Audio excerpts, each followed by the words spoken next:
The movie starts in a spaceship and a man talking to his family over the phone. They're very far away from Earth and have been on the mission for 6 months now. Everyone isn't sure what they might find on their mission. As they're doing a routine check, the radio starts to shake and they try to bring it back online. Now, all of their communication systems start to act weird and eventually stop. That was the last time anyone had ever heard from the ship. The crew are sitting together and things are tense because they're alone in space and can't decide what to do next. At first, Dr. Samantha thought it was just a delay, but soon discovered that they were lost. Rosa is hurt because they've lost James, another crew member. So is everyone as they float through space. William and Rosa are not sure if they're doing the right thing as they play with the controls. Andre isn't okay because he's been quiet for a week now. Things are getting harder and harder for the crew as they try their best to cope. Samantha is hoping the crew is going fine, and they're doing their best to keep things normal. They keep trying to communicate with Earth, but there's no hope. 19 months earlier, the news reports were filled with the launch of the Europa mission, and they're all excited about what they might achieve. They only have one shot at this, and the ship launches with the world watching. It's going through the cycles before it reaches space, and as expected, they are guided away from the atmosphere. The last module separates and things are going great because they dock to the ship smoothly. All the pilots detach from their seats, and William checks everything before he leaves. Things are going great, and James is showing his kid everything on the ship, including Daniel, who takes the camera as James shows everyone the fun stuff that they get to do. He gets to the upper deck and shows Katya and the many tools they get to play with, like Andre. Rosa is the pilot of the ship, and she's setting something up. The view from there is amazing as the ship passes by the moon, the farthest any human has traveled, headed to Jupiter's moon, Europa. They are hoping to find signs of life on Europa, because they have found water and heat signatures indicating life might be possible. Meanwhile, everyone on the ship is enjoying a meal together, and they're all in high spirits. They continue to do their exercises and talk to their families. William is talking to Control and tells them they're facing some minor issues with the ship,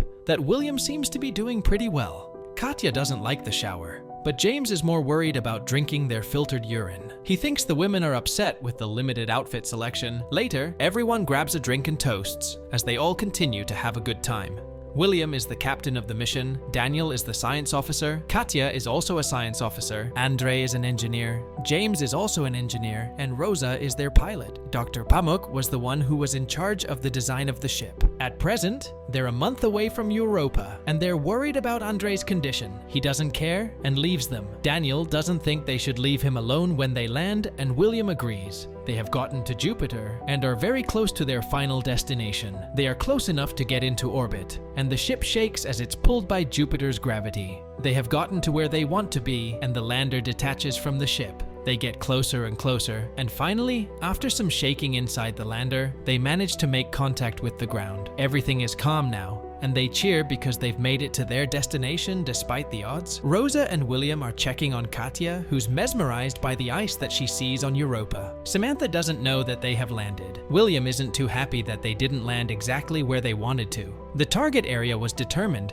because they were hoping to find life due to the area being promising. They know they will need to drill through the ice, so they decide to do the drilling right there. They start the process, but it starts to shake the ship. They continue, but the shaking starts to get worse and worse, and they decide to look into it. Andre notices something and gets up to check with the camera. Everyone checks on their ship, and everything seems to be okay, but Andre sees something outside the ship through the window. The rest are skeptical and ask all sorts of questions, but he saw a light outside the ship. They check the footage, but can't see anything, but they find a glitch, radiation interference in the camera. Daniel thinks it might just be in Andre's head, but the others are not so sure about that. Rosa was sleeping while Andre watched and talked to her about wanting to know if what he saw was real or not. William is pacing because the drill is still going down, and they finally broke through the ice layer. Katya sends the probe under the ice, and they can finally see what they came here to see. It looks like Earth during a snowy wonder, but it is on a completely different planet. They see 100 kilometers of water, much bigger than Earth. They are going through, collecting samples when they hear something that sounds like whales. The video feed starts to shake like before, but it was supposed to be protected from the radiation, meaning it must be coming from the water. They decide to go deeper, but spot something in the water that quickly disappears. Then it appears right in front of the camera, and the probe stops responding. They play back the video and see the light almost attacking the probe. Katya is nervous because she knows what the next step has to be. She is trying to convince everyone to let her take the walk outside, and they argue with her because it might be risky, but it looks like their only hope. Back in the past, James was talking to his family, and things are starting to get bad. Andre is playing chase with Daniel while the comms start to break from Earth. This was the moment when they lost contact with everyone from Earth. It happened because of an unexpected solar storm that hit the ship, knocking out any communication abilities. Andre and James went out to try and fix the communication system, but it was not an easy job. They are doing their best, and the power supply is the issue, and they only have less than an hour to stay outside. James thinks it must be the fuse, and they get to the fuse and see the whole board is toast. James is taking the pins out one by one, but one is stuck and they aren't sure what to do next. They pulled on it and the panel snapped and ripped Andre's glove. James keeps him calm and pulls him gently into the ship. They get to the door, but something is wrong with James's suit and he can't get inside because he will contaminate the air inside. They don't want to let him in, so Andre suggests getting the suit off of James outside the station. Andre is losing oxygen, so James pushes him inside and Rosa closes the airlock. William decides to leave James outside to die, and he slowly floats away from the ship. As he asks about Andre, William apologizes, but James's last words are to thank Andre for trying to save him and that he loves his family. He floats away slowly into the darkness and eventually dies in space as the ship disappears. Andre is very upset that James had to die because of something small. Back in the present, Katya is trying to get everyone to decide on her going outside. Daniel votes for her, Andre votes against it, Rosa is the deciding vote and she votes for Katya. Katya puts on her suit, and after everyone checks on the systems, Andre puts her helmet on and everyone gets ready for her to leave. They all tell her to be careful and nervously wait for her to step outside. Katya turns on the batteries and waits for the door to open. It finally does, and she slowly steps outside while the others watch on. She sees Jupiter in the distance, and she is surrounded by ice walls. She is in awe of the things she is seeing, and the others are keeping her focused on the mission. All she sees is ice, but she loves it so much that she wants to touch it if she could. Rosa can see her out of the window, and she wakes back at the ship to Rosa. Rosa is watching her while the others monitor her walk. She has gotten to her destination and starts to set up her equipment. She scans the first sample, but it comes up negative for signs of life. She tries another batch, but the radiation is getting worse and she will need to get back soon. All the samples aren't working, and she takes another sample, but she sees something. The sample looks like a moving organism, and she gets it. She finally finds a living creature outside of Earth. William tells her to get back to the ship,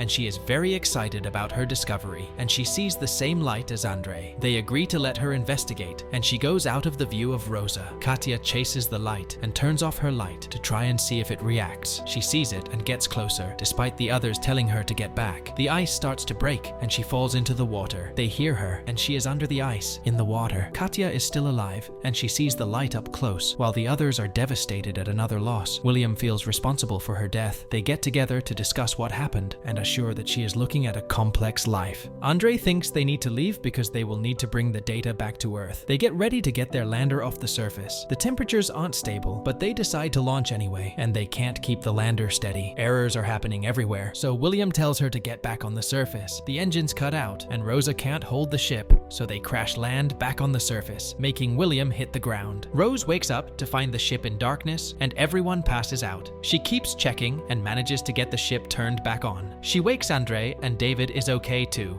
but they see William didn't survive the fall. The zone they landed on is warm, and the ice might not be able to hold them, not to mention the radiation that is coming from under the ice. They're losing oxygen and heat, and the ice is starting to crack under the ship, and they won't last long on the surface. Andre thinks he can get them back into orbit, but David thinks this is all pointless. David and Rosa were trying to gather some food when the ship fell through the ice. They don't have much time, and now they're lodged in the ice and the ice. They will need 2 hours to fix the problem and time their takeoff perfectly. David and Andre get ready to go outside to fix the fuel line, and Rosa has to stay behind since she is the pilot. She recorded the message just in case they didn't make it, to let everyone know about their accomplishments and sacrifice. She gets herself ready, and she takes the controls while the others step outside of the ship. David feels something is off, but he can make it, and steps onto the ladder. Something goes wrong, and Andre goes to check, but they both don't respond to her calls. She goes to check on them, and they tell her to turn off the lights. Andre is still alive, but David is gone because he was surrounded by the lights. Rosa asks if they can still make it, but he stays quiet because he doesn't think they can fix the fuel, but he can fix the communications using the power from the life support. She thinks about it for a little bit, and agrees with him that this is a sacrifice they will need to make. He goes out to fix it, and she can see him through the camera as he makes it to the control box, but she can't talk to him anymore. She sees the light behind him, but he continues to work. He connects the wires and they hear each other, but the cameras are almost gone. He manages to get it back online, but the light is right under him. Rosa sees that he's connected, but he is being surrounded by the lights and the ship is starting to sink. Andre falls into the ice, and despite her best efforts, she can't get a hold of him. Rosa is now alone and braces for impact as the ship falls into the ice, happy that she managed to send the data because she won't survive for much longer. Water starts to fill the ship,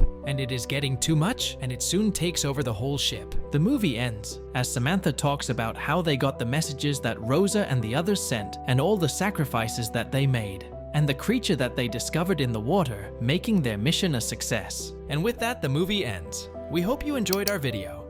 Watch the next recaps on the screen, and don't forget to subscribe for more amazing recaps. See you in the next one.